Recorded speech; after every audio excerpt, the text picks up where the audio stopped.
Okay, hello again YouTube. We are finally back again with another black-white tokens video. We are going to be playing in the Modern Challenge, Saturday Morning Modern Challenge with this deck again. Done a little bit of playtesting with it. I've been pretty busy and haven't been able to play a lot of Modern, but getting back into it and should be able to play a lot in the next few weeks. So wanted to whip the old deck out again and see what we wanted to do. I had gotten in the comments, and I should have looked up who it was, but someone had asked me about Legion's Landing and what I thought of it in the deck, and said they'd been trying it out. And I was a little skeptical at first, just because it seemed a little too slow, and this deck already has a pretty good grindy long game. However, I said I was going to try it out anyway, because I was curious, obviously, and I liked it a lot. What I liked most about it was just having more of a proactive turn one play. Obviously, we've got a bunch of discard spells, but being able to do something early that's a little more proactive, being to curve into play a 1-drop, even if it's just a 1/1 lifelink token, and then go Bitter Blossom Souls or Virtue Souls. Being able to start chipping in a way for some damage against, against non-creature decks, just chipping in for 2 or 3 points of lifelink damage is good. Offsets a little bit of the Thoughtseize Bitter Blossom issue there. Obviously, if you go turn 2 Virtue and you're attacking with 2/2 Vigilance lifelink, that now is becoming more of a real thing, even in Modern. And obviously, Virtue is a card that we're playing anyway, given our flying tokens and everything. So I liked that aspect of it. It was also against the creature decks that we tend to be pretty good against. The new humans decks that are coming around, zoo decks, even Burn is 50/50, it's a little bit different, or Eldrazi decks. Having a speed bump to allow us to get to this phase and to get to the Damnation phase of the game, or to again get to the Bitter Blossom Souls Sorin phase of the game, which is where this deck really does well against creature decks. Having some kind of speed bump really helped. Obviously, we have the discards or the removal spells, but there's enough combo decks without creatures that you can't really run 8 to 10 removal spells without some card selection. Obviously, Grixis decks can do that, but this deck can't afford to run too many removal spells because they're too dead in a lot of matchups. So having something that's proactive against non-creature spells and will let you block a little bit and gain a little bit of life, chump block against the creature decks until you can start rolling out our tokens and anthem effects was pretty good. I did like that. What it also made me pay attention to, realize where Modern's at now, is combo decks are good, and big mana decks, meaning Escape Shift and Tron, which are kind of combo decks, are good, meaning you want to get going faster. And then the decks that beat those decks, the faster decks, usually faster aggro decks, or faster combo decks, are also going to be played a lot, and you also need to interact with pretty early. So basically what I did was, compared to, I guess I had done Call of the Feast or normal tokens, where little lower on the 1-drops. I just went higher on the 1-drops. Obviously, the 2 Legion's Landing helps. Added a second Fatal Push with the 4 paths, and then added the 4th Thoughtseize and 4th Inquisition, which I was sometimes running 4 Inquisitions anyway, but having 16 1-drops really makes the deck go a little bit faster, and obviously we've got some 2-drops that go with it. But I really liked lowering the curve on this deck. And even though Thoughtseize is really just tough against like Affinity and Burn, obviously the Legion Landing helps with those matchups a lot, kind of offsets it, and realistically those are decks that after sideboarding we do pretty well against anyway. Where the 4th Thoughtseize was necessary is against Scape Shift and Tron and Storm and all that. So lowering the curve a lot is basically the goal with this, and Legion's Landing does help to do that.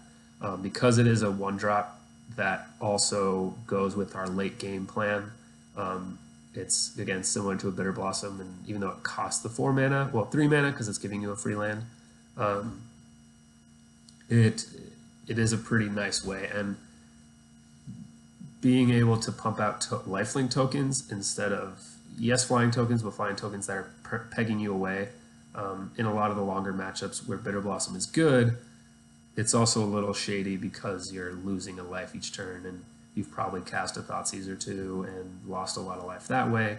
So having a different version of that same effect of pumping out a token every turn, which is something this deck wants, has been pretty nice in a way that doesn't make you vulnerable to a blue-red control deck just going bolt, snap, bolt, kill you. So that's been pretty nice. To make room, I did shave a Bitter Blossom. I've usually been running 3. I cut it down to 2, just because, again, this is more of a long game card, and Legion's Landing is doing a similar effect. So now I've got 4 of these effects total instead of just 3, which is a nice upgrade there. And then I forgot what I shaved here. I've been trying different things like the new Gideon of the Trials, even just 4-mana Gideon. I've been doing Blessed Alliances, have been pretty decent. I've been trying those main deck. Obviously, I've done Liliana main deck, but kind of cut it down so it's our decks has a lot of early interaction, but a little more proactive, right? From here on up, all the the brutalities I still like to do, but from here on up, all of these cards are threats instead of expensive reactive cards, which has been tough. So that's our goal here. That's what we changed up. Sideboard is pretty similar. Stonies, Rest in Peace, Surgical as our kind of combo or our hate cards here. Auriok Champion is just good against Burn. Like it's pretty hard to lose a matchup against Burn where you play this. It's also been really good against Grixis Death Shadow. They just can't kill it. All their removal spells are black and red, and it blocks Death Shadows and Taskers and Gurmag Anglers all day. And being able to gain a little bit of life against them is nice. Just because, again, Bitter Blossom and Thoughtseize are so good against them, you want to gain life and make sure they don't get you out of nowhere with a Team Battle Rage or something. So being able to pad my life total a little bit helps. Damnation's great. I would love to play more Damnations in the sideboard. I just don't have room. It's so good against creature elves, Merfolk, Eldrazi, the new humans deck. Not a lot of zoo decks around, but also Boggles has been picking up a little bit. Damnation's great against Boggles. Obviously the Umbros get annoying, and you got to try to pick those out of their hand early or disenchant them. But Damnation's great. Similarly though, instead of another Damnation, running Basilisk Collar. Same idea, good against the creature decks, a little less good against humans because they tend to go wide, but Reality Smashers and any Eldrazi really, but Smashers specifically, which tend to be kind of difficult. And I haven't played Basilisk Collar against Boggles yet. Clearly they can trample over, in which case they might still be able to attack and trample over for 25 damage, and obviously a lot of times they're trampling over with lifelink, which makes it more annoying, but it is something, and it's something that should help, and it's especially good with having an early Legion's Landing out. It's great with Bitter Blossom, Lingering Souls and whatnot, so keeping that in there as another form of Damnation. And then I've been going back and forth between Fragmentize and Disenchant. The instant speed is nice, but the 1 mana versus 2 is really nice. Again, kind of on theme with trying to lower the curve a little bit. And I've had many points where I deciding between leaving up a Disenchant or casting a Lingering Souls or casting my Intangible Virtue if it's turn 3 or 4. So being able to Fragmentize an Artifact or Enchantment and still play out my spells is pretty nice. And the biggest artifacts you want to hit are obviously the biggest targets with any disenchant effect are Snaring Bridge against Lantern, which is very problematic. This does hit that. Oblivion Stone in Tron gets hit by this. Any card in Affinity gets hit by this, which is obviously, if your disenchant needs to be good against Affinity decks, and it is. and then Boggles, any other enchantments get hit by Fragmentize. The only thing it doesn't hit is Wormcoil Engine, which we don't really want to hit with this with a disenchant effect anyway. You kind of want to Path Exile their Wormcoil Engines, and in those decks that tend to be the only targets for Path anyway, so you're saving those. And then you've got the Madcap decks, the Platinum Angels and Empyreons and whatnot. Don't get hit with this, but again, we've got 4 Path, and those decks, your paths are not being spread thin at all. You're really only saving those for the Madcap Experiment hits. Plus, you have a lot of discard spells that hit the Madcap Experiment, so I'm not too worried about that.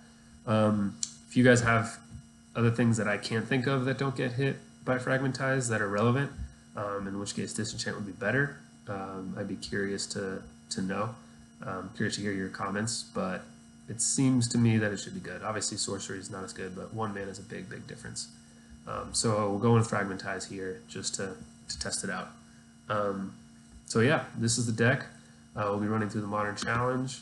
The other thing to think about with Legion's Landing is, I said it was kind of win more because if you're attacking with 3 creatures, you're probably okay. But I don't think that's the case because you can hit it pretty quickly. Like all it takes is this 1 token and the Lingering Souls, and then that's 3.